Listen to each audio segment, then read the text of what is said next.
फिर भी जय मसीह को, सभी की जय मसीह को। सभी को जय मसीह की। दोबारा आप सबों के साथ इस प्रकार पवित्र शास्त्र के मनन में शामिल होने के लिए प्रभु ने मुझे भी अवसर दिया। इस अवसर के लिए मैं प्रभु के सामने आभारी हूं। हमारी कलीसिया के कुछ भाई घर से भी कुछ यहाँ भी जुड़े हैं, तो उन्हें भी प्रभु के नाम में मेरी वंदना व्यक्त कर रहा हूं। हम लोग इफिसियों के पत्र अध्याय 4 से भी अध्याय 5 से भी कुछ हिस्सों में थोड़ा सा रुककर मनन किए हैं, तो ज्यादा कुछ नहीं दोहराते हुए हम आगे बढ़ेंगे। तो पिछले हफ्ता मैंने 5वां अध्याय से कुछ बोला, फिर वापस अध्याय 4 में चला गया। तो ऐसे क्यों करना पड़ता है, आपने सोचे होंगे। आप में से कईयों को शायद मालूम होगा कि बाइबल की रचना जब की थी, तब शिष्यों ने, प्रेरितों ने या भविष्यवक्ताओं ने उसको अध्यायों के रूप में अलग अलग हिस्सों में बांट के नहीं लिखे। उदाहरणार्थ, ये जो पत्र हम जो पढ़ रहे हैं, तो एक पत्र है। एक पत्र जब हम लिखते हैं, हम नहीं बोलेंगे कि इतने वचन से इतना वचन तक एक अध्याय, फिर दूसरा अध्याय, फिर तीसरा अध्याय। पत्र जैसा उनको परमेश्वर ने प्रेरणा दी, उस प्रकार लिखते गए, कई मर्तबा लिखाते गए, क्योंकि जेल में है, स्वयं लिखने की आजादी नहीं थी, इसलिए दूसरों से लिखवाए भी। बाइबल के अध्यायों का इस प्रकार विभाजन किया है, ईस्वी मतलब एडी 13वीं शताब्दी के शुरुआत में है। मतलब प्रभु के समय से 1300 वर्ष के बाद ही अध्यायों में बाइबल का विभाजन हुआ है, और 300 साल लगे, यानी 16वीं सदी में है वचनों का, आयतों का विभाजन हुआ है। तब तक एक एक किताब वैसे की वैसे रह गए थे। तो कभी हमको लगता भी, लगेगा भी कि एक अध्याय पूरा नहीं हुआ, नंबर चेंज हुआ है, पर जो विचार धारा है वो धारा खत्म नहीं हुई है। तो इसलिए हमको आगे पीछे थोड़ा जाना पड़ता है, चलना पड़ता है। 5वां अध्याय के कुछ वचन पढ़ के आज का हम मनन शुरू करेंगे। अध्याय 5 के कुछ वचन प्रारंभ के कुछ वचन। परमेश्वर की प्रेम पात्र संतान होने के नाते तुम परमेश्वर के पीछे चलने वाले बनो। वो एक महत्वपूर्ण आदेश के रूप में है, सुझाव के रूप में है। परमेश्वर के लोगों के लिए एक महत्वपूर्ण आदेश पौलुस ने दिया है कि लिखा है, हम परमेश्वर के स्वभाव धारण करने वाले बनो। परमेश्वर के पीछे चलने वाले बनो मतलब है यीशु के नक्शे कदम में चलने वाले। जैसा यीशु चला उसके मुताबिक चलने वाले हमें बनना चाहिए। शिष्य का अर्थ वही है। हम सब शिष्य हैं, हम सब शिष्य हैं।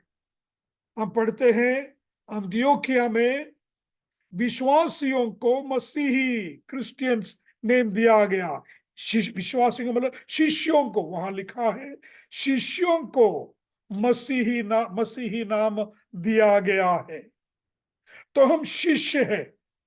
हर एक विश्वासी यीशु मसीह के शिष्य है। यीशु मसीह ने स्वयं कहा, गुरु के समान होना शिष्यों के लिए काफी है। तो आज हमारे सामने एक नमूना है, एक आदर्श है, जो प्रभु यीशु है। उसके समान कोई नहीं, उसके समान कोई संसार में आया नहीं, जिया नहीं, गया नहीं। हालांकि विश्व के भिन्न भिन्न देशों में भिन्न भिन्न देवी देवताओं के आराधना करते हैं, लोगों को आकर्षण करना चाहते हैं, कराते हैं, पर ये कैसा नमूना दिखा सकेंगे क्या उनको कि यीशु के समान? तो यहां दिया है। मुझे बहुत अच्छा लगा है कि ये जो अनुवाद, परमेश्वर की प्रेम पात्र संतान होने के नाते, why do we need to follow imitate God?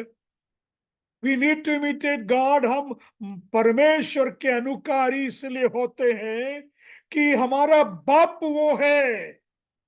स्वर्गीय परमेश्वर पिता हमारे बाप हैं। इस कारण हमारे बाप के समान, हमारे बाप के गुण हमारे जीवनों से, हमारी जीवन की शैली से लोगों को हम दिखाते हैं। पिछले हफ्ता इसका दूसरा पद भी पढ़ने के बाद पिछले हफ्ता मैंने जो कहा वहां जाएंगे। हम पहला दूसरा साथ में पढ़ेंगे। परमेश्वर की प्रेम पात्र संतान होने के नाते तुम परमेश्वर के पीछे चलने वाले बनो। तुम्हारा स्वभाव प्रेममय हो, जिस प्रकार मसीह ने तुमसे प्रेम किया है, वो हमारे लिए परमेश्वर के सामने स्वयं मनमोहक सुगंधित भेंट व बलि हो गए। एक बार और दूसरा पद, तुम्हारा स्वभाव प्रेममय हो, जिस प्रकार मसीह ने तुमसे प्रेम किया, वो हमारे लिए परमेश्वर के सामने स्वयं मनमोहक सुगंधित भेंट व बलि हो गए। एक सुंदर नमूना, आदर्श हमारे सामने रखे हैं। प्रेम किस प्रकार करना है? सबसे पहले बोला है कि परमेश्वर के अनुकारी हो, परमेश्वर के स्वभाव को जीवन में कॉपी करने वाले बने। तो परमेश्वर के स्वभाव में सबसे पहला गुण दिखाया गया है जो यीशु मसीह में दिखाया जाता है, वो गुण है प्रेम का गुण। पिछला हफ्ता मैंने बोला था सेंट अथनेशियस के बारे में। अथनेशियस ने लिखा, God became like us in order that we might become like God. हम उसके समान बनने के हेतु परमेश्वर स्वयं हमारे समान बना। यीशु मसीह के रूप में वचन देहधारी होकर हमारे मध्य में वस्ती की, हमारे मध्य में ठहरा डाले, ताकि हम देख पाए परमेश्वर कैसा है। तो प्रभु यीशु मसीह में हम परमेश्वर को देखते। यीशु मसीह ने कहा, जितनों ने मुझे देखा है उतनों ने परमेश्वर को देखा है। वो हमारे सामने एक नमूना है, एक नमूना है, प्रेम का आदर्श है।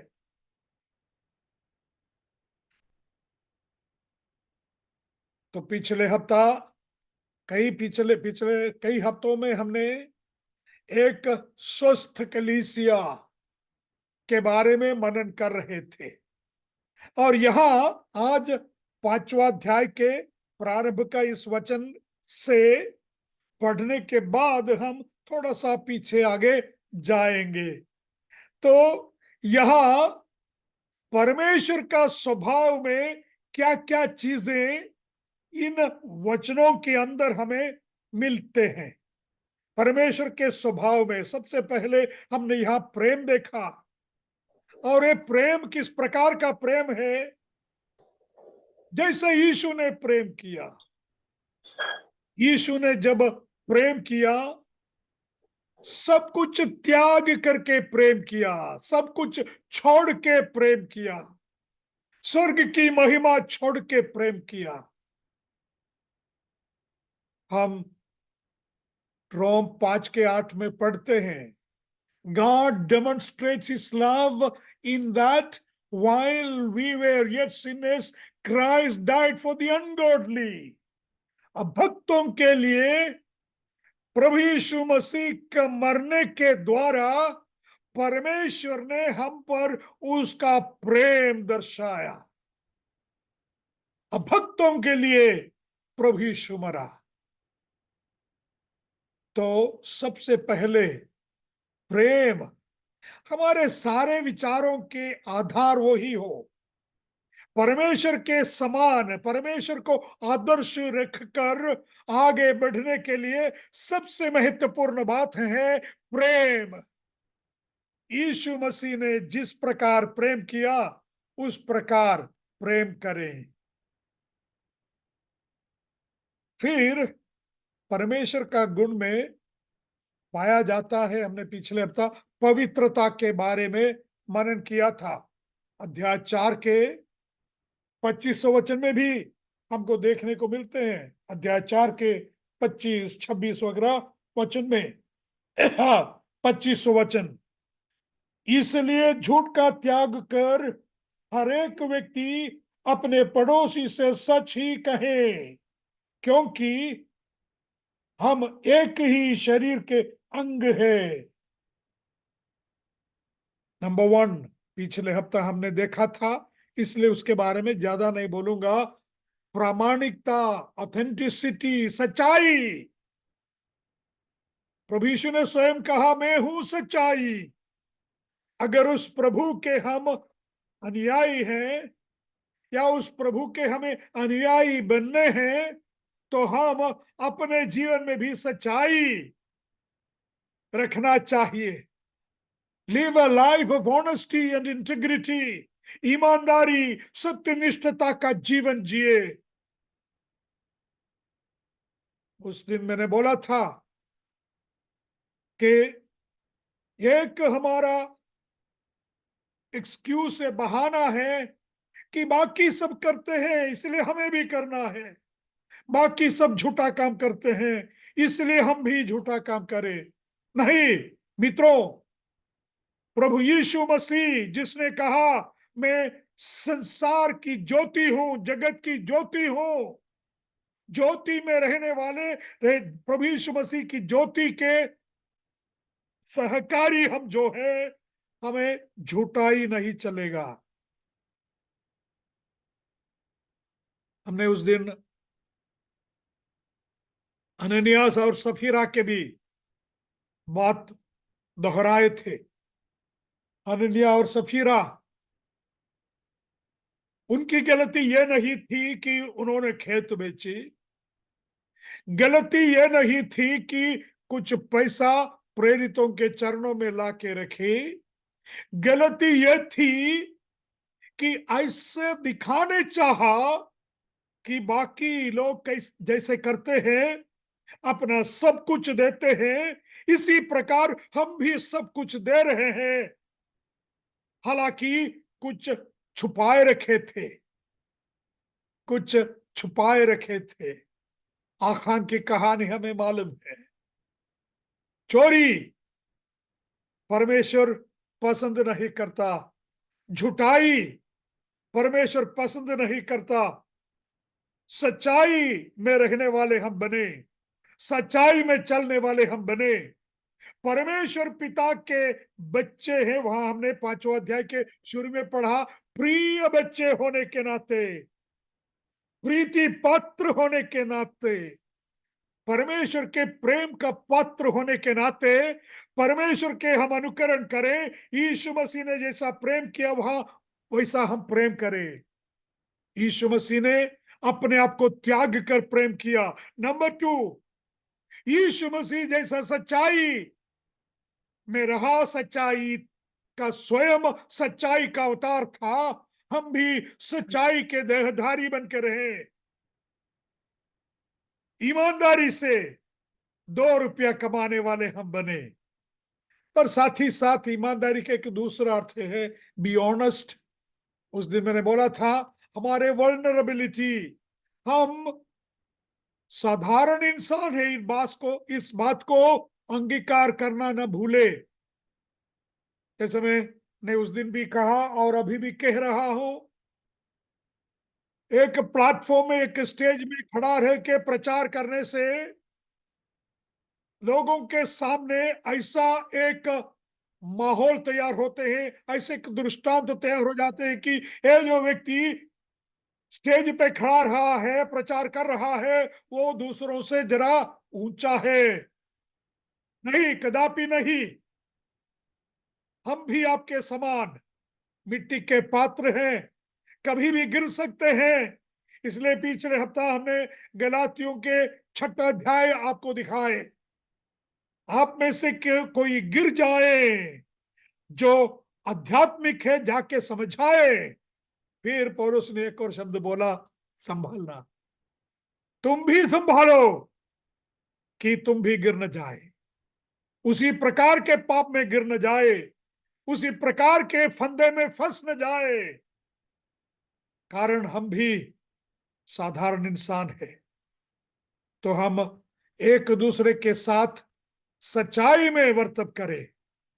फिर एक दूसरी बात है, परमेश्वर का गुण, यीशु मसीह का गुण, पवित्रता, प्रेम, सच्चाई। आज के मनन प्रेम, सच्चाई। और तीसरा है यीशु मसीह के बारे में हम देख सकते हैं, यहां भी वचन में दिया है और उसने कहा go ahead but go ahead be angry but do not sin. 26वां वचन 4 के यहां से पढ़ेंगे, यही तुम क्रोधित होते भी हो तो भी पाप न करो।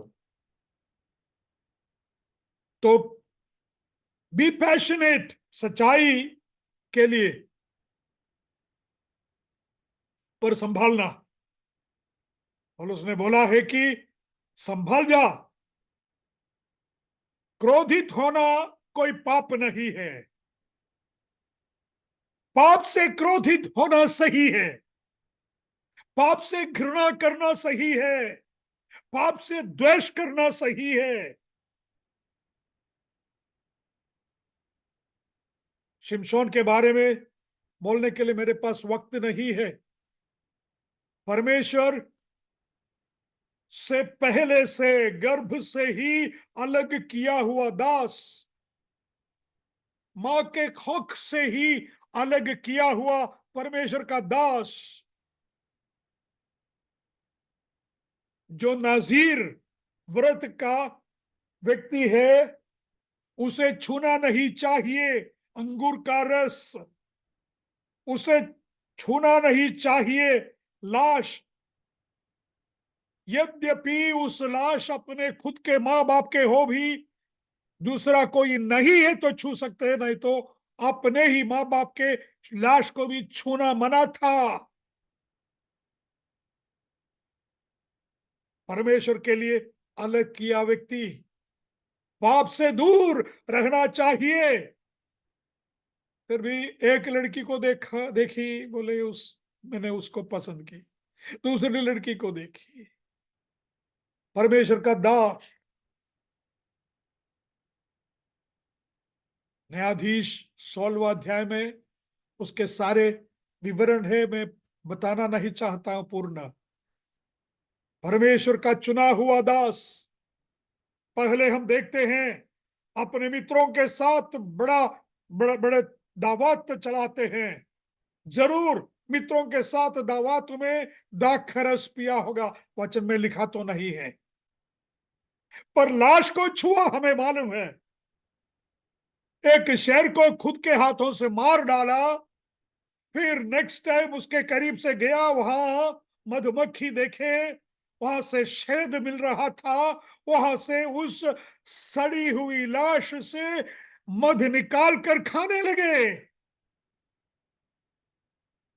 खुद के माँ बाप के लाश को भी छूना मना था इस प्रकार के व्यक्ति।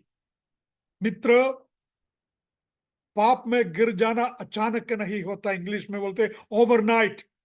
You don't fall into sin overnight. धीरे धीरे धीरे, फिर आखिरी में दलीला के गोद में परमेश्वर का दास एक वेश्या स्त्री के लैपटॉप बनकर, खिलौना बनकर सो रहा है। पूछा, किस प्रकार तुझे मेरा वश में कर पाएंगे? फिलिस्ती लोग तुझे वश में कर पाएंगे? एक एक चीज बोल के, एक एक चीज बोल के, धीरे धीरे धीरे नजदीक के सबसे करीबी चीज बोले, मेरे सिर पे जो केश है, जो जड़ा है, उस जड़ा को बांध लो। तभी भी एक्चुअल सच्चाई नहीं बोले। फिर आखिरी में दलीला के सामने सच्चाई भी बोल गए कि मेरे सिर पे कभी अस्त्र रखा नहीं, तो मुंडन करो मेरे सिर को। धीरे धीरे धीरे पाप में गिर गया, धीरे धीरे पाप में गिर गया। इतना नहीं, धीरे धीरे एक बात, एक अनुभव उसका हुआ, बहुत ही दुखपूर्ण एक बात है। हम देखेंगे न्यायाधीश के अध्याय 16, न्यायों के अध्याय 16, उसमें एक दुखमय शब्द है। 16वां अध्याय उसके 14 से पढ़ेंगे, एक्चुअली 15 वचन पढ़ेंगे। तब दलीला ने शिमशोन से कहा, ये कैसे संभव कि आप मुझसे ये कहे, मुझे तुमसे प्रेम है, आपका हृदय मेरे प्रति सच्चा ही नहीं। 3 बार आपने मुझसे छल किया और मुझसे ये छिपाए रखा कि आपकी अपार शक्ति का राज क्या है। तब वो उसे हर दिन सताने लगी। आखिरी में वो शिमशोन को इतना मजबूर करने लगी कि शिमशोन की नाक में दम आ गया। शिमशोन ने उसके सामने वो सब प्रकट कर दिया। फिर आखिरी में 20वां पद में और 21, वो चिल्लाई, शिमशोन, फिलिस्तीनी आपको पकड़ने आ रहे हैं। वो अपनी नींद से जाग उठा। वो समझा, इसके पहले के अवसरों के समान में अब भी एक झटके में स्वयं को आजाद कर लूंगा। किंतु जैसे मैंने कहा, बाइबल के सबसे दुखपूर्ण एक प्रस्ताव है, किंतु उसे ये मालूम ही न था कि याहवे परमेश्वर ने उसे छोड़ गए हैं। उसे मालूम भी नहीं था। मित्र, पाप से मैत्री आपके लिए अच्छी नहीं है। कुछ नहीं होता, मैं तो अपने आप को बचा लूंगा। नहीं, शिमशोन गिर गया तो हम कितने उससे कम, उसके तुलना में हम कितने कमजोर हैं। पाप से मैत्री न रख, पाप से दूर भाग जा। हमें शिमशोन नहीं पर यूसुफ बनना चाहिए। पाप से दूर भागने वाला हमें बनना चाहिए। पाप की उपस्थिति से, पाप के प्रलोभन की जगह से दूर भाग जाना चाहिए। पाप से घृणा करो, पाप से क्रोधित हो जा।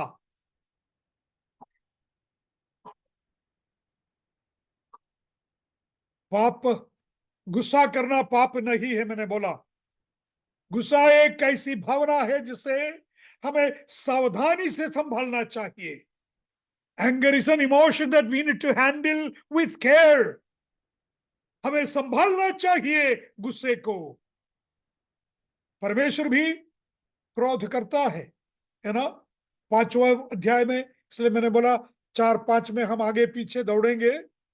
5वां अध्याय के 6ठा पद 5 के 6 में दिया है कि कोई तुम्हें व्यर्थ की बातों के जाल में न फंसा पाए, क्योंकि इन सब के कारण अज्ञान अनाज्ञाकारी व्यक्ति परमेश्वर के क्रोध के भागी होते हैं।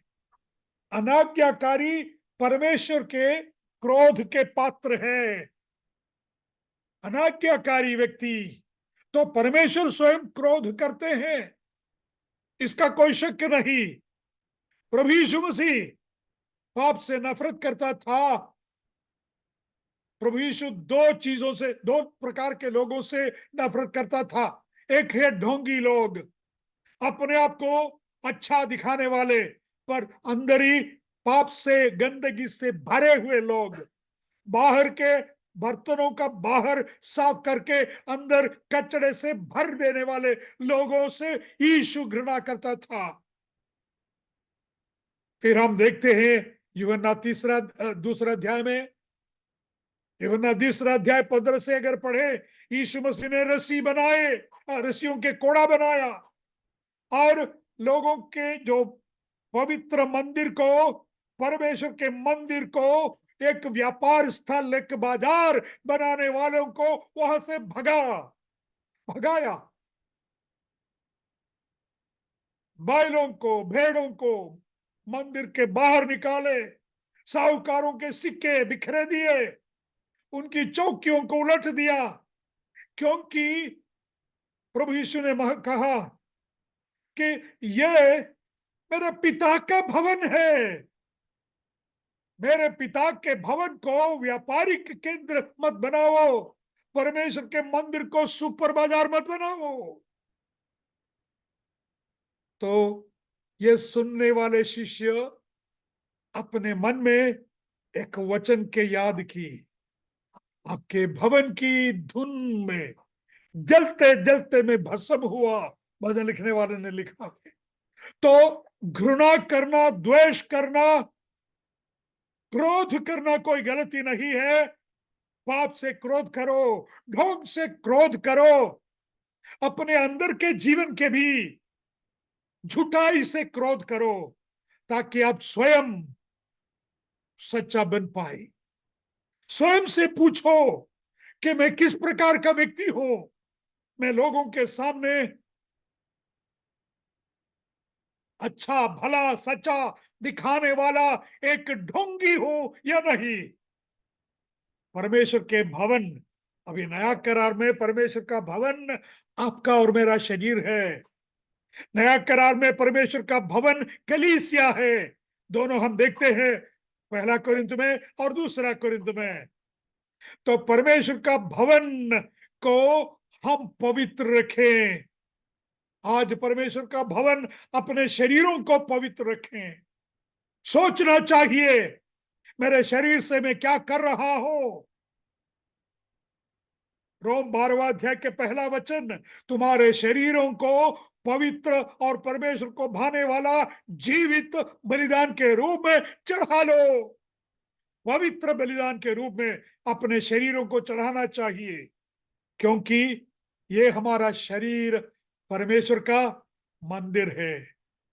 सोचना चाहिए, क्या जा रहे हैं मेरे पेट के अंदर, क्या जा रहे हैं मेरे मुंह में। सोचना चाहिए, मैं किस प्रकार के विचार कर रहा हूं। सोचना चाहिए, मेरे हाथों से मैं क्या कर रहा हूं। परमेश्वर का भवन के धुन, परमेश्वर के भवन के जलन आपके दिलों को, मेरे दिलों को भस्म करने दे, जलाने दे, ताकि हम बुराइयों से भाग जाए, पाप से भाग निकले, दुष्टता से, झूठाई से। वैसे ही परमेश्वर के मंदिर, जैसा मैंने कहा, कलीसिया परमेश्वर का मंदिर है, जिसके बीच में परमेश्वर रहता है, प्रभु यीशु रहता है। यीशु ने कहा जहां 2 या 3 मेरे नाम में इकट्ठा होंगे मैं उनके बीच में हूं। क्या किस प्रकार है हमारी आराधना सभाएं? मैं समझता हूं आप सभी विश्वासी है। किस प्रकार के एक आराधना सभा आपकी होती है?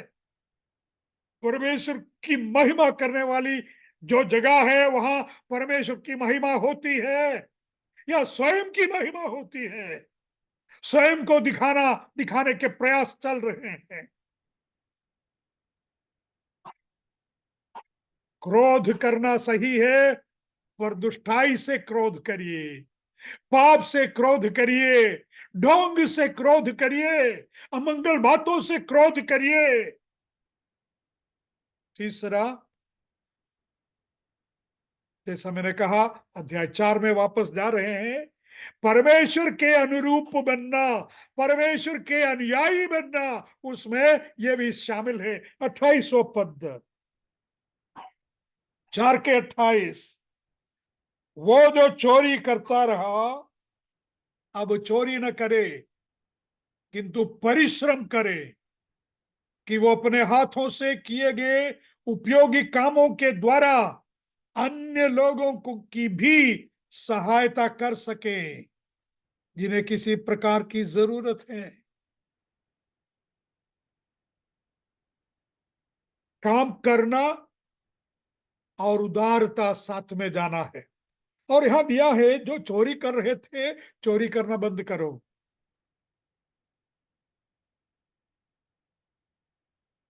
उस जमाने की कलीसिया और आज की कलीसिया में भी कई ऐसे लोग हैं पहले पाप में फंसे हुए थे। शायद चोरी में पकड़े गए भी लोग होंगे मेरे वचन सुनने वालों में, पर लिखा है जब से तुम विश्वास में आ गए हो पुरानी आदतों को छोड़ना चाहिए, पुराने स्वभावों को छोड़ना चाहिए। पहले तुम दूसरों का लेकर अपना कार्य निभाते थे, अपनी जरूरत निभाते थे, पर वचन स्पष्ट बताया है कि अभी चोरी करना बंद करो। तो सवाल आप पूछ सकेंगे, क्यों ब्रदर, क्यों ब्रदर ऐसी बातें बोल रहे हैं? कलीसिया के अंदर चोर है, कलीसिया के अंदर चोर है। उन कलीसिया के लिए मैं प्रभु की स्तुति कर रहा हूं, वहां कोई चोर नहीं है।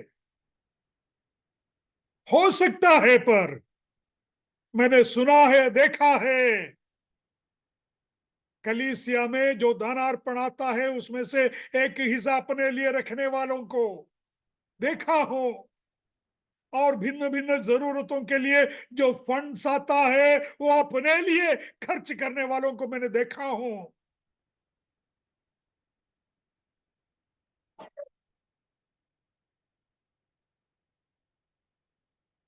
बोलने दीजिए, माफ करना,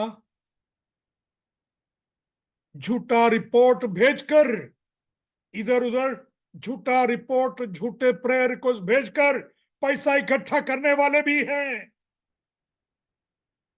अपने बीच में नहीं होंगे, पर एक भाई के बारे में मुझे मालूम है, नाम नहीं लूंगा, जगह का नाम नहीं लूंगा, कुछ भी नहीं बताऊंगा।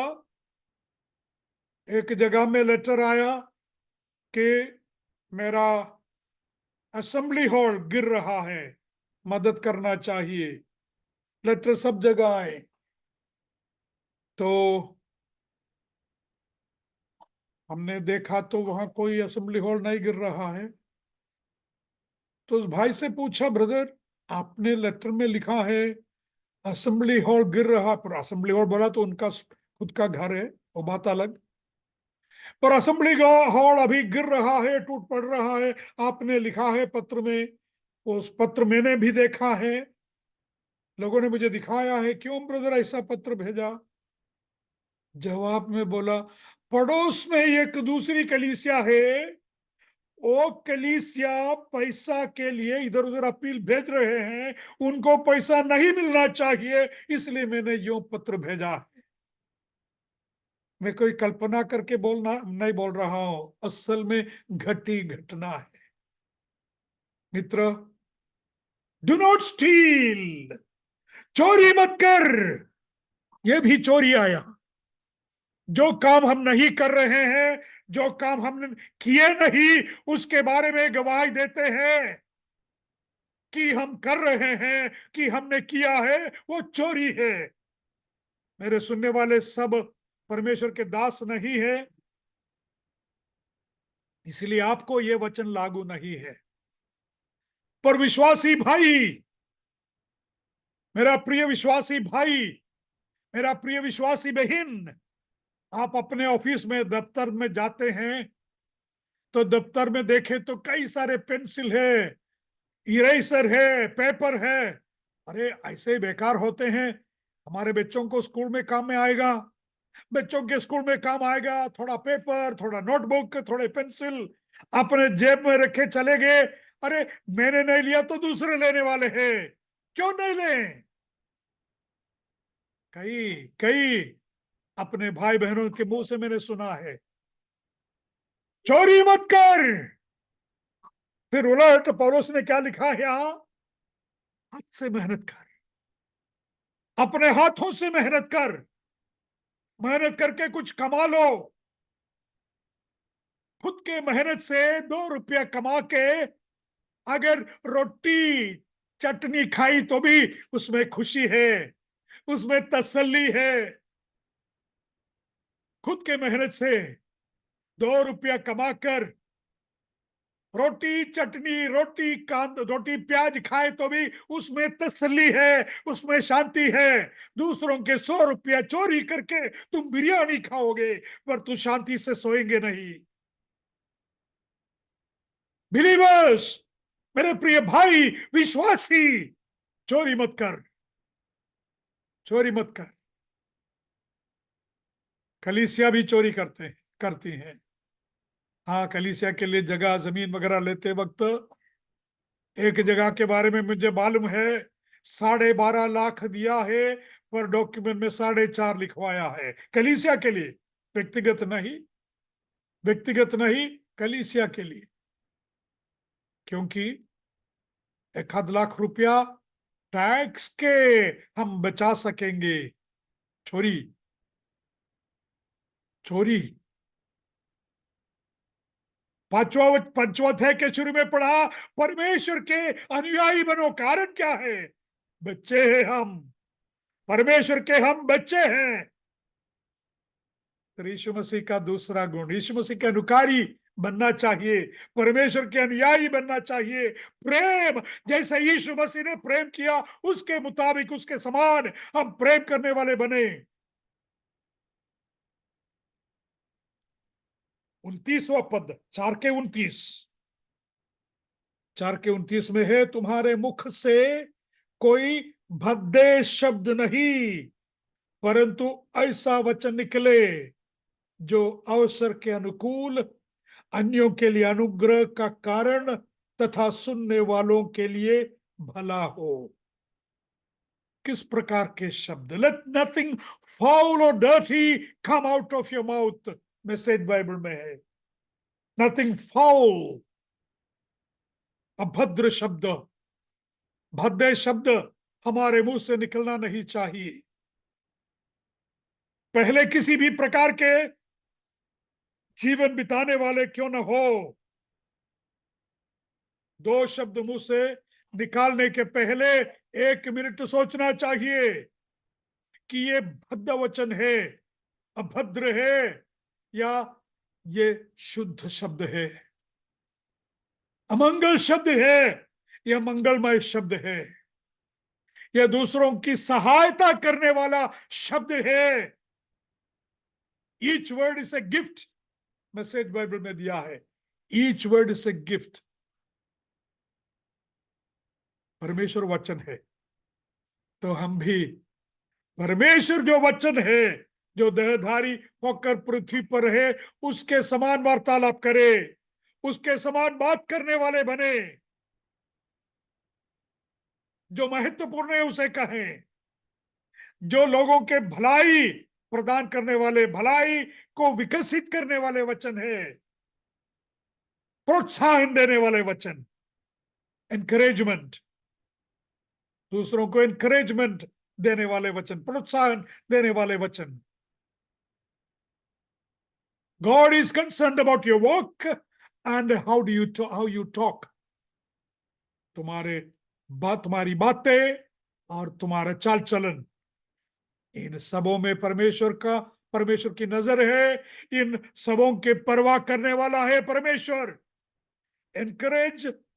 दूसरों को एनकरेज करने के लिए कोई खर्चा नहीं है। झूठा एनकरेजमेंट मत करें। देखिए, कोई कुछ कर रहे हैं, कोई कुछ बोल रहे हैं, उनमें कोई भली वस्तु है, कुछ भली बात है जिसके लिए हम उन्हें अनुमोदन कर सकें। बहुत अच्छा लगता है ये मीटिंग में शामिल होने से, क्योंकि शुरू से सुन रहा था, कई बहनों ने गीत गाई, तो अनुमोदन का शब्द ही लीडिंग करने वाले भाई ने बोला, ताकि उनको दोबारा गीत गाने के प्रोत्साहन मिल जाए।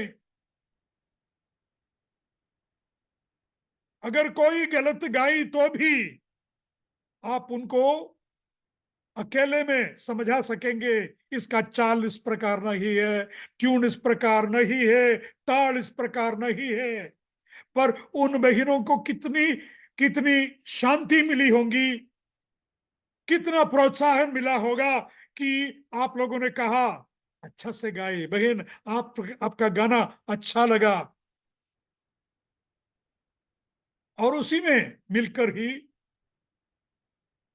हम देखें, हमारा लफ्ज अनुग्रह पैदा करने वाले, अनुग्रह देने वाले हो। भला वचन अन्यों के लिए अनुग्रह का कारण तथा सुनने वालों के लिए भला हो।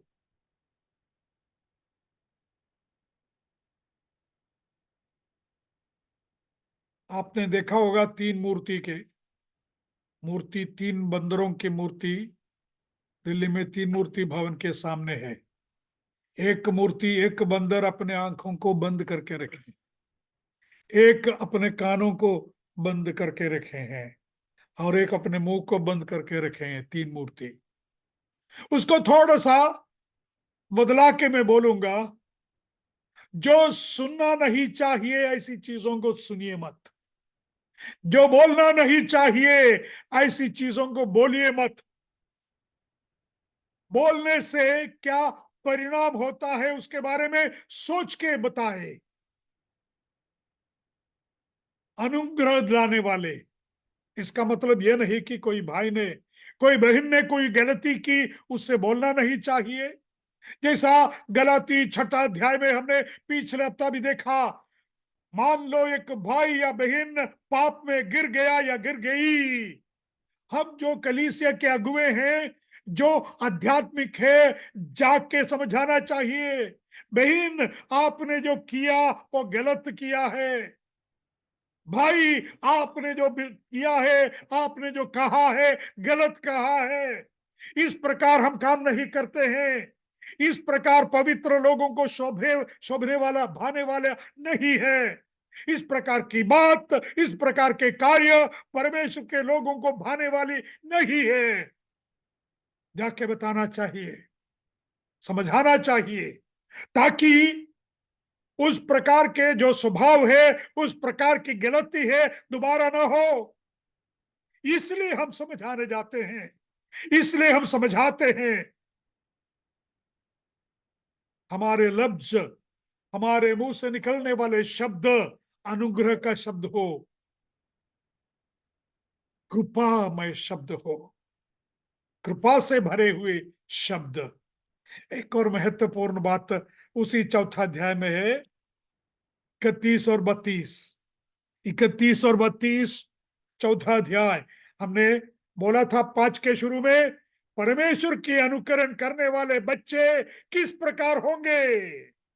31 और 32, सब प्रकार की कड़वाहट, रोष, क्रोध, झगड़ा, निंदा, आक्रोश तथा वैर भाव को स्वयं से अलग कर दो। खत्म नहीं। 32, एक दूसरे के प्रति कृपालु तथा तथा सहृदय बने रहो, तथा एक दूसरे को उसी प्रकार क्षमा करो जिस प्रकार परमेश्वर ने मसीह में तुम्हें क्षमा किए हैं। प्रेम के नमूना प्रभु यीशु मसीह, प्रेम का आदर्श प्रभु यीशु मसीह, क्षमा करने के आदर्श परमेश्वर प्रभु यीशु मसीह। जिस प्रकार परमेश्वर ने मसीह में तुम्हें क्षमा किया है, वो है नमूना, वो है स्टैंडर्ड। मुश्किल है, क्षमा करना बहुत मुश्किल है, बोलना बहुत आसान है। जब लोगों ने जो आपके विरुद्ध किया है, आपको नाश करने के लिए किया है, सहना मुश्किल है, क्षमा करना मुश्किल है। पर प्रभु यीशु मसीह की ओर देखिए, 3 बार जिस पतरस ने कहा तेरे लिए जान देने के लिए भी मैं तैयार हूं, मैं तुझे कभी कभी टुकराने वाला नहीं हूं, कभी इनकार करने वाला नहीं हूं। 3 बार, 3 बार यीशु को टुकरा दिया। मैं उसे नहीं जानता, मैं उसे नहीं जानता, ये लड़की तू पागल हो गई, मैं उसे नहीं जानता।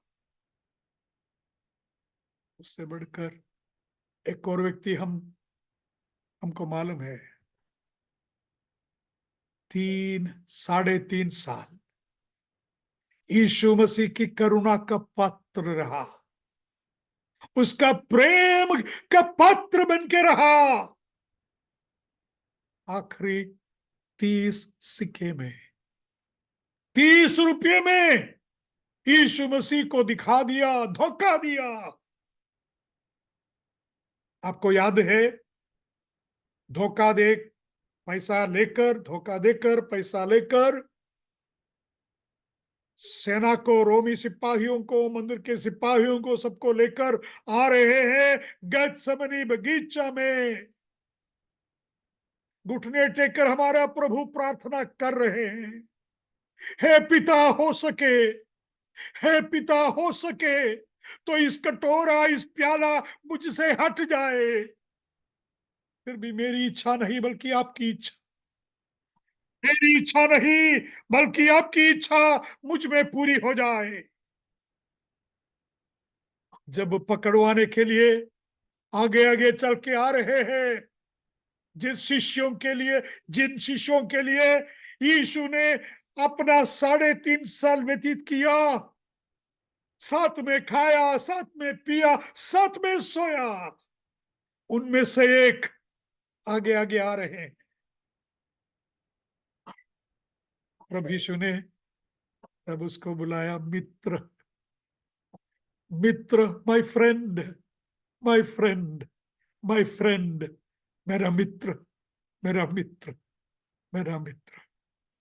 उसका पाप करने के पहले ही, टुकराने के पहले ही यीशु ने वास्तव में दिल में उनकी क्षमा दी है, क्षमा की है। एक दूसरे को उसी प्रकार क्षमा करो जिस प्रकार परमेश्वर ने मसीह में तुम्हें क्षमा किया है। समाप्त करने के वक्त आ गया है। चोरी करने के उस संदर्भ में हमने एक और चीज देखा था, मैंने बताया ना, स्पष्ट नहीं किया। अभी मेहनत करना है, रोटी कमाना है, इतना नहीं, पौलुस ने लिखा है तुम दूसरों के मदद करने वाले भी बने। पहले लूटने वाले, पहले लेने वाले तुम रहे, अभी देने वाले बने।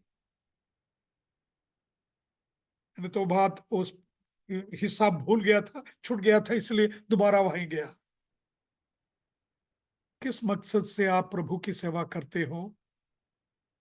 करने वालों से मैं पूछ रहा हूं, मुझे क्या मिलेगा, क्या मिलेगा?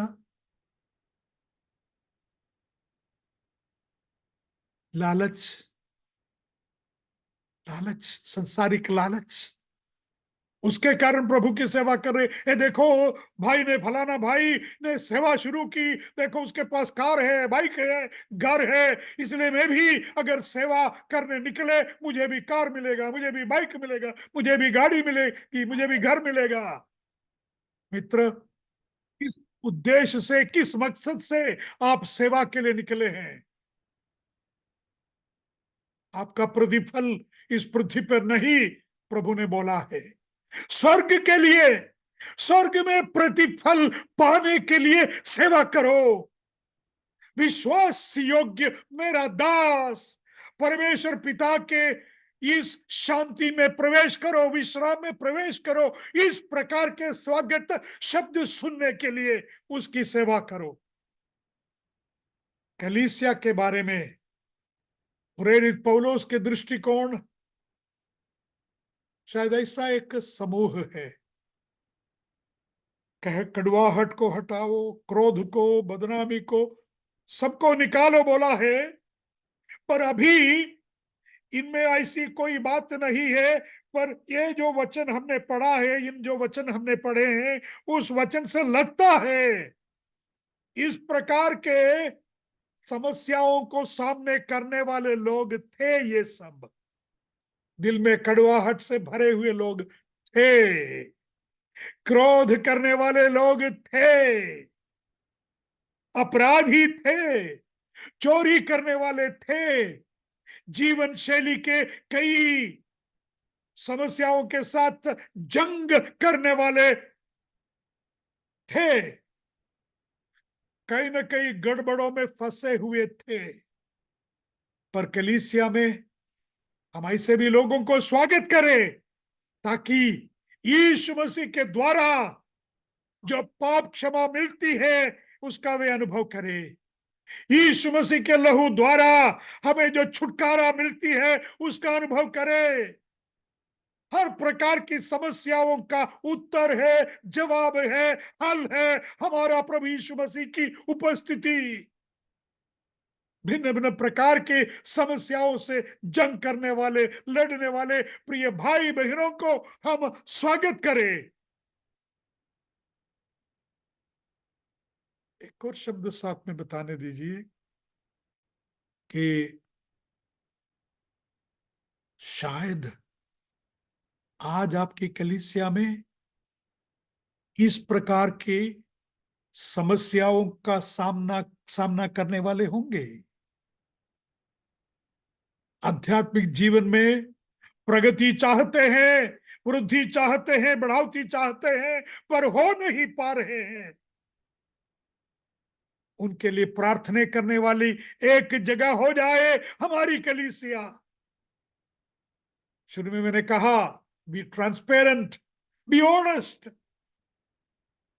एक बात, एक प्रिंसिपल मैं आपके सामने रखना चाहता। ये अच्छा होगा, भला होगा, हर एक भाई, हर एक बहन को एक कॉन्फिडेंट रहे, इंग्लिश में कॉन्फिडेंट बोले, जिसके और कोई किसी के नहीं, जिसके सामने आप अपनी कमजोरियां, अपनी समस्याओं को बता सकेंगे। ऐसे भाई हो, ऐसी बहन हो जो दूसरों के तक ये फैलाने वाले नहीं, अपने दिल में रखने वाले, आपकी समस्याओं के लिए प्रार्थना करने वाले। हम एक दो वचन 5वां अध्याय से पढ़ के समाप्त कर रहा हूं, समय खत्म हो चुका है। 5वां अध्याय के वचन हमने पढ़ा है, पर 5 तक पढ़ेंगे। 5वां अध्याय के 3, 4, 5। जैसा कि पवित्र लोगों के लिए सही है, तुम्हारे बीच व्यभिचारिता, किसी भी प्रकार की मलिनता और किसी भी प्रकार के लोभ का वर्णन तक न हो, और न ही तुम्हारे बीच निर्लज्जता और मूर्खता भरी बातचीत या अश्लील मजाक हो, जो हमेशा ही व्यर्थ है, परंतु तुम्हारे बीच धन्यवाद ही सुनाए जाए। सुना जाए। हाँ, तुम्हारे बीच किसी भी प्रकार की अशुद्धता न हो, शारीरिक, संसारिक, लैंगिक अशुद्धता न हो, नंबर वन, वो जरूर नहीं। और दूसरा है, अपने मन के भावनाओं से गलत विचार, मन के विचारों से गलत करने वाले ना हो।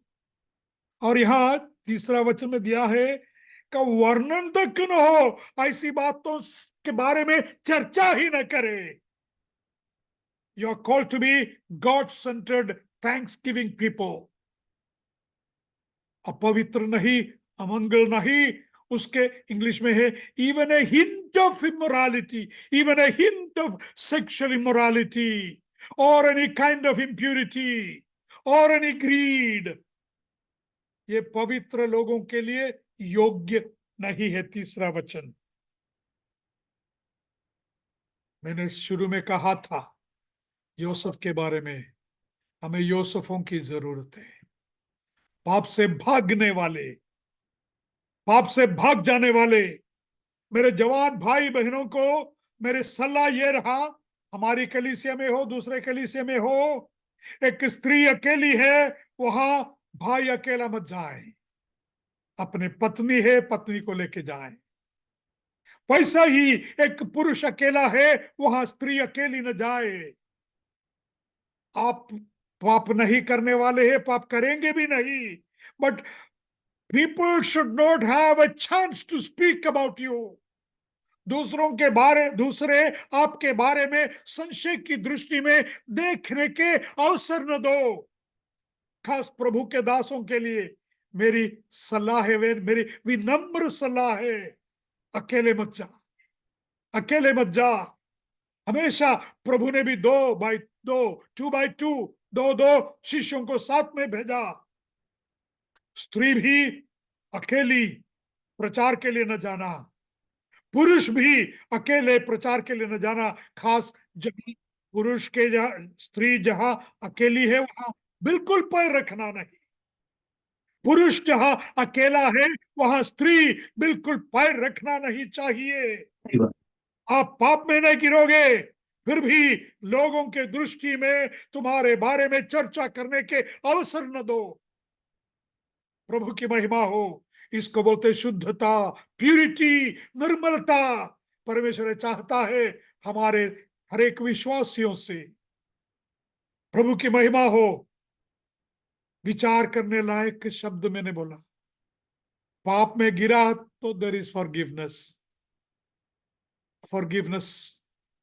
जैसा परमेश्वर ने प्रभु यीशु मसीह के जरिए से हमारी क्षमा की, उस प्रकार हम एक दूसरे की क्षमा करें।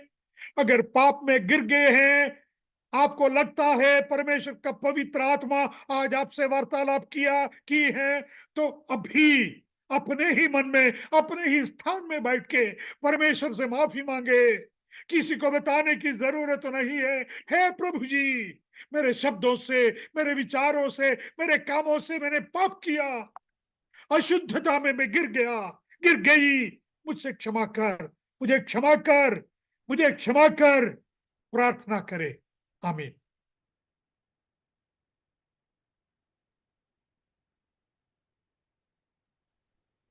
बहुत बहुत धन्यवाद अंकल, आपको इन वचनों के द्वारा आपने आज हमें सच में बहुत सी एक आशा भरी बातें सिखा दी, जिनसे हम हमेशा दूर थे, अपने आप को नहीं जांचते थे, बल्कि अब दूसरों को जांचने की कोशिश करते हैं कि वो भाई कैसा कर रहा है, उसी के जैसे करना है।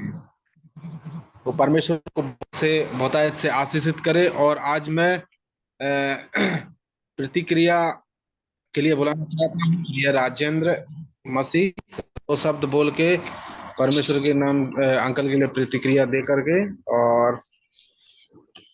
और उसके पहले हमारे मगारिता सिस्टर हैं, तो वो पहले टेस्ट मनी रखेंगी, अपने जीवन के बारे में बताएंगी।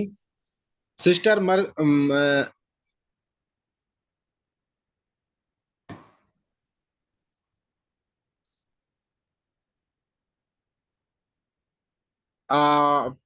राजेंद्र सिंह, आप प्रतिक्रिया दे करके। जी, okay, thank you so much uncle ji, आज के सुंदर वचन के लिए। बहुत अच्छा आपने वचन दिया, बेसिक और खास जो प्रैक्टिकल तौर पे आपने वचन दिया है जी। हम लोग प्रायोगिक जीवन में डेली हम लोग उस कार्य को हम लोग करते हैं, उस कार्य में हम लोग चलते हैं, क्योंकि हमारा जीवन ही प्रभु की सेवा करना है। आपने बहुत सुंदर बात आपने बताई, उसके लिए बहुत बहुत धन्यवाद। आज से 10-15 साल पहले RS मिश्रा जब केरल से दतिया में आए हुए थे, तो वो भी यही बात बोलते थे कि बेटा, जब प्रचार के आप निकलो तो 3 बातों को विशेष ध्यान रखना है। 3 फुट की दूरी पे से बात करना है महिलाओं से, और 3 मिनट से जाना बात नहीं करना है, और 3 लोगों के साथ होकर बात करना है। तो इस प्रकार से आपने आज वही बात को दोहराया, मेरे दिल को टच कर दिया, छू गया कि आपने जब प्रचार जब करने के लिए जाना है तो पति पत्नी मिलके जाना है, नहीं तो 2 भाई मिलके जाना है, ताकि परमेश्वर के प्रचार में कोई हम पर दोष ना लगा सके। क्योंकि आजकल हम लोग देख रहे हैं, आजकल बहुत हो रहा है, हमारे प्रभु के दास आज जेल में हैं, झूठी शिकायत के आधार पर वो लोग जेल में हैं। उन्होंने ऐसा कुछ नहीं किया, लेकिन किसी ने झूठे बोल दिया, वो सत्य हो गया। इसलिए पति पत्नी जाए, नहीं तो 2 भाई जाए, 3 भाई जाए, 4 भाई, इस प्रकार से सेवा करें। पिछले हफ्ते में जब आप हमें सुना रहे थे परमेश्वर के वचन से, इफिसियों की पत्री 4 अध्याय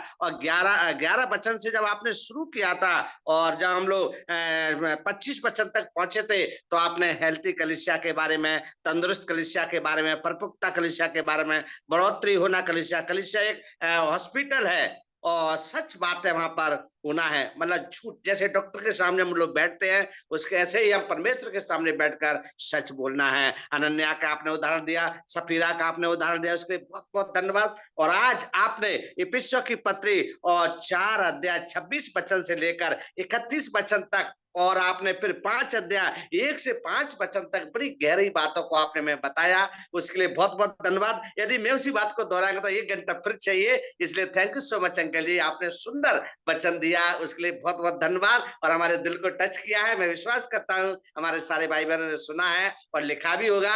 बहुत बहुत इसी प्रकार से हम लोग आगे और भी सीखते रहे अंकल जी के द्वारा। अंकल जी हम ऐसे सिखाते रहे पवित्र आत्मा में बढ़कर, ताकि परमेश्वर के नाम की महिमा हो, आने वाली पीढ़ी को हम भी तैयार कर सके आपके द्वारा, आपके नाम की महिमा, परमेश्वर के नाम की महिमा। Thank you so much uncle ji, thank you. बहुत बहुत धन्यवाद, आपने प्रतिक्रिया दिया। परमेश्वर आपको बहुत अच्छे आशीष करे। और मैं अभी एक टेस्ट मनी सुनना, हम लोगों के बीच में है बहन जो अभी आसाम से आज मतलब केरला से जुड़ी हैं, आसाम की हैं। उनके परिवार में परमेश्वर ने काम किया, और उनके सिस्टर